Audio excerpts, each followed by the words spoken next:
हे all welcome back to my channel. तर कशा आहात तुम्ही सगळेजण? आय होप तुम्ही सर्वजण छान मस्त आणि मजेत असाल. तर बघा फ्रेंड्स, सकाळी उठल्यापासून ते रात्री झोपेपर्यंत स्त्रीना कधीच थांबत नसते. पण ही ऊर्जा टिकवून ठेवण्यासाठी स्वतःची काळजी घेणेही तितकेच महत्त्वाचे आहे. बरोबर आहे ना फ्रेंड्स? आपल्याला तर कामं नेहमीच असते, पण स्वतःची काळजीसुद्धा आपल्याला घ्यायचीच असते.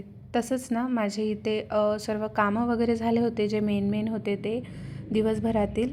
नंतर मग स्वतःला थोडं पॅम्पर करून घेतली, म्हणजे स्वतःची थोडी केअर घेतली. हे तर करावंच लागते प्रत्येक स्त्रियाला. वेळ तर मिळतच नाही, पण वेळ ना काढावा लागतो. घर आणि ऑफिसचं काम सांभाळता स्वतःकडे लक्ष द्यायचं राहूनच जाते. हे चुकीचं वाटतं ना? हां, बरोबर आहे, चुकीचंच आहे. पण असं नको व्हायला पाहिजे, कारण की आपण जेवढे स्वतःला जास्त महत्त्व देऊ, तेवढंच आपल्याला दुसरेसुद्धा महत्त्व देणार आहे. ही गोष्ट मात्र लक्षात ठेवायला पाहिजे आपल्याला. सकाळ झाली की घराचे चक्र सुरू होतं. कधी न थांबणारं कपड्यांच्या घड्या घालता मनात विचारांच्याही कितीतरी घड्या पडत असतात. आज डब्याला काय द्यायचं, घराचं आवरून स्वतःसाठी वेळ कसा काढायचा, हे सगळं आपल्या मनात येते ना प्रश्न. माझ्या तरी येते. तुमच्याही येते का? मला नक्की कमेंट्स करून सांगा. सकाळपासून सुरू झालेली कामाची घाई, कपड्यांच्या ढिगाऱ्यातून मार्ग काढणं आणि प्रेमाने स्वयंपाक करणं, हे सगळं करताना आपण थकतो बरं. पण जेव्हा आपल्या कष्टाची जाणीव ठेवून घरची माणसं काहीतरी खास करतात, तेव्हा तो सगळा थकवा कुठे ना कुठे पळून जातो. घरातली जी कामं आहेत ती सर्व करून घेतली आणि नेमकंच माझी मुलगी झोपली होती. तिला झोपवलं की मला जे एक्स्ट्राचे कामं आहेत ते सुचतं. मग मी ते आवरून घेत असते. तशाच प्रकारे बाहेरचं मला थोडं अंगण झाडून घ्यायचं होतं. ते करून घेतली. नंतर घरामध्ये आली, पाणी वगैरे पिऊन घेतलं छान असं स्वतःला. स्वयंपाकघर म्हणजे प्रत्येक स्त्रीचं हक्कांचं राज्य. तिथे ना घामांच्या धारा वाहत असल्या तरी जेवणात प्रेमाचा स्वाद मात्र कमी होत नाही. घराला घरपण देणारी हीच ती चव असते बरं. झालं रे झालं बा एकदाचं काम म्हटलं की मग माझं दुसरं काम उठलं, म्हणजे ती माझी मुलगी. सर्व कामं वगैरे झालं आणि थोडं मस्तपैकी निवांत बसतो म्हटलं की तिकडून उठलेली होती माझी मुलगी. मग तिला थोडं घेऊन बसलं. तिला उठल्या पाणी वगैरे दिलं आणि मग छान असं उठल्यानंतर तिला फ्रेश करावं लागतं, काहीतरी खाऊ घालावं लागतं. तसंच काही करून घेतलेलं आहे मी. उठल्यानं लगेचच ती धावत येते माझ्याकडे. तुमची ही मुलगी अशीच करते का? मग बघा, हे सगळं करताना कधी दिवस गेला आणि कधी स्वयंपाकाची वेळ आली माहीतच झालं नाही. तर मग बघा, रात्रीचे वाजले होते 6-6:30 आणि मग मनात विचार आला की आज डब्याला काय करायचं, जेवणामध्ये काय करायचं. मग तिला फ्रेश केली आणि थोडे फ्रूट्स वगैरे खायला दिली आणि तिला आवरून दिलं. नंतर टी व्ही लावून दिली. ती टी व्ही बघत होती आणि मग छान अशी तिच्यासोबत थोडीशी टाईम स्पेंड केला, बसून थोडं गोष्टी वगैरे. तिला फ्रेश केलं की मग आपण फ्रेश राहतो. नाहीतर ते जर फ्रेश नसेल तर मग आपणसुद्धा काहीही करू शकत नाही. इवन आपल्याला काहीसुद्धा करताही येत नाही, कारण की मन सगळं त्याच्यातच राहते आणि मग तीसुद्धा ना आपल्या मागेच येत राहते. तर असं करताना बघा दिवस कसा गेला समजलाच नाही. रात्रीची स्वयंपाकाची वेळ झाली. आधी तर घेतले होते आलू, म्हटलं आज आलूचं काहीतरी करा. पण मग मनातच विचार आला की उद्याला गुढीपाडवा आहे. गुढीपाडव्याच्या दिवशी थोडं आलूची भाजी वगैरे छान मसाल्याची करू शकतो, कारण की आपण रोज मसाल्याचं खाऊ शकत नाही. तर तुम्हाला म्हटलं मी, माझी मुलगी उठली आणि बघा तिला बघत ना मी स्वयंपाकसुद्धा करून घेत आहे. तर असंच चालू असते, तिच्यासोबत खेळणं आणि स्वयंपाक करणं. माझ्या बाबतीत तरी असंच असते. तर तुमच्याही बाबतीत असंच असते का? तुमची मुलगीसुद्धा तुम्हाला असंच म्हणजे टाईमपास करते का?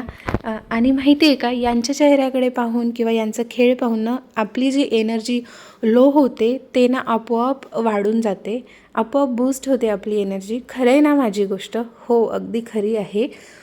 कारण की लहान लेकरं हे खूप म्हणजे आपली एनर्जी जेवढे कमी करतात त्याच्या डबलनं ते आपली एनर्जी वाढवूनसुद्धा देतात. मी तरी हा एक्सपिरियन्स आईपणाचा घेतलेला आहे. तर बघा, नंतर असं करताना बराच वेळ स्वयंपाक वगैरे मी करून घेतलेला आहे, जे काय लागते भाजी वगैरे. मग नंतर ना भाकरी थापायची वेळ आली.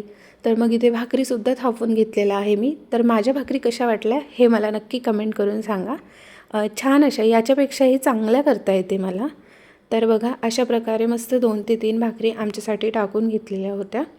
तर भाकरी खाणं हे खूप तब्येतीसाठी चांगलं आहे, म्हणून मग आम्ही ना जास्त भाकरीकडेच आमचा जास्त जोर असतो. त्याच्यामुळे मग मी मस्तपैकी इथे भाकर करून घेतली.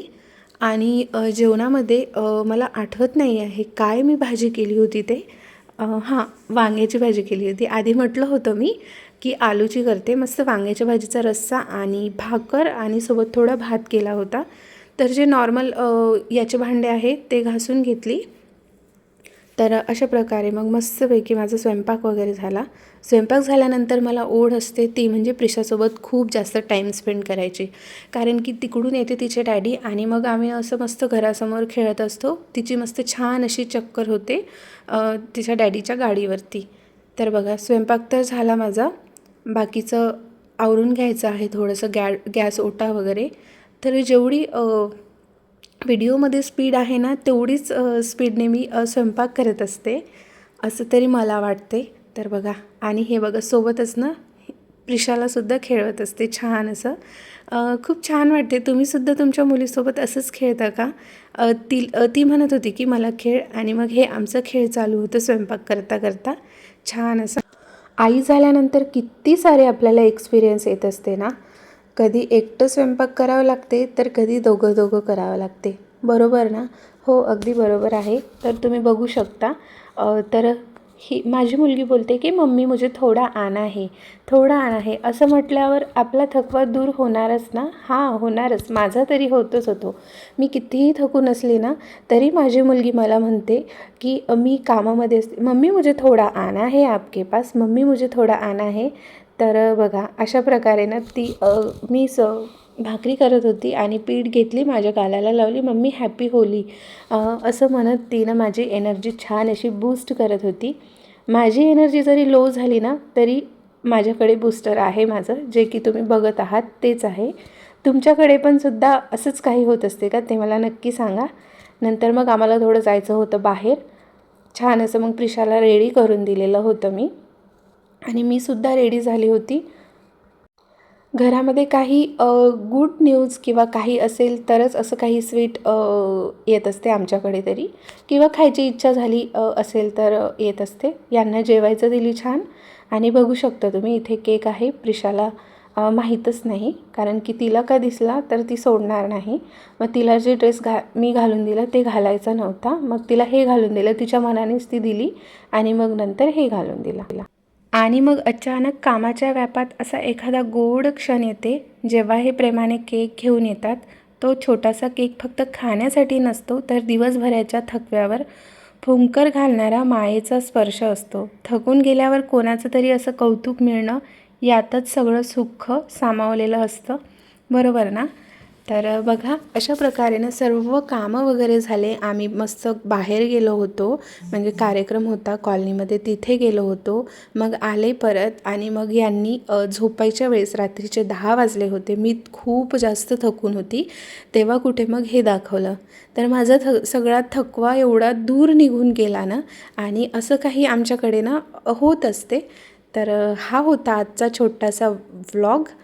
तर आवडला असेल तर नक्की लाईक, शेअर, सबस्क्राईब हां आणि कमेंटसुद्धा नक्की करा. आणि भेटते तुम्हाला परत अशाच एका व्हिडिओसोबत. तोपर्यंत बाय. Audio Jungle.